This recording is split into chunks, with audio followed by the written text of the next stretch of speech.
After nearly a decade of planning, this field campaign happened to be here just as an unusually dry season led to some of the most intense and large fires the region had experienced in the last 5 years.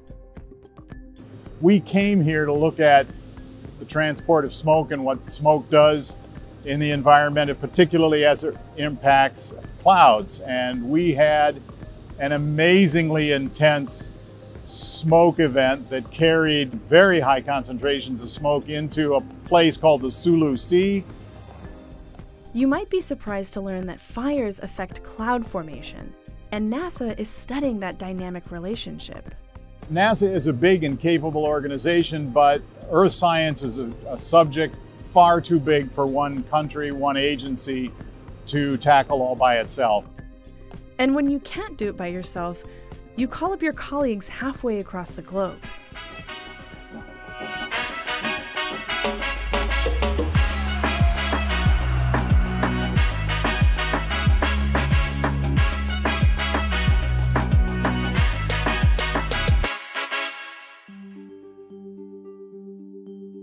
We're in the Philippines to better understand how tiny particles from smoke and pollution affect cloud formation. The campaign is called the Cloud Aerosol and Monsoon Processes Philippines Experiment, CAMP-X. The 2 is silent. That's just a joke, but the acronym, that's serious. This project has implications for millions of people. I'm the program scientist for CAMP-X, and while I'm here, I'm sort of the decision maker of last resort if something comes up. We caught up with Hal between meetings in the hangar. Along with Jeffrey Reed from the Naval Research Laboratory, he's responsible for overseeing this large, collaborative effort in real time, making sure the team is meeting their scientific goals while also keeping researchers from institutions around the US and the Philippines working together smoothly. A critical part of the process was the relationship built through time. That relationship enabled us to really work together and think about what would be the questions that would be relevant to us in the Philippines and in general to the region. I'm Gemma Teresa Narisma, and I'm the Executive Director of the Manila Observatory.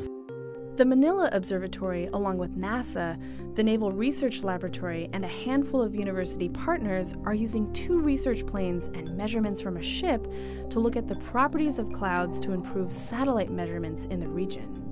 Satellites find it difficult to see, quote-unquote, this region, and regional climate models are having a hard time capturing these processes. That basically means planes, ships, and teams on the ground need to fill in the missing details.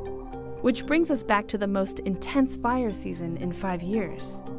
We were able to get the P3 into that smoke and make absolutely unique and important measurements. It's important because if we cannot get the historical observations in our model, then we're not so certain whether our climate projections are correct. When the planes aren't flying, the science teams and flight crews take turns visiting local schools, from elementary up through university.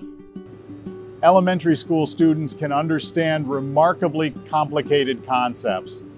And so it's kind of fun to introduce them to things they may not have known or thought about before. And it's remarkable how quickly they pick up on it. At these schools, the scientists are treated like rock stars. We've had just an amazing response from the Philippine students. Many autographs and more selfies than I can count.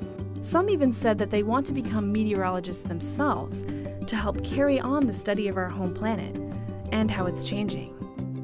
I feel hopeful. We're not getting any younger, and the number of atmospheric scientists in the Philippines, in the world, particularly in the Philippines, is quite small. And the kind of work that needs to be done to understand the different atmospheric processes in the region is quite a lot. We are so dependent on this earth because we live here, we have to breathe here and find things to eat here. It's important that we understand it so that we don't inadvertently cause damage that could affect us all.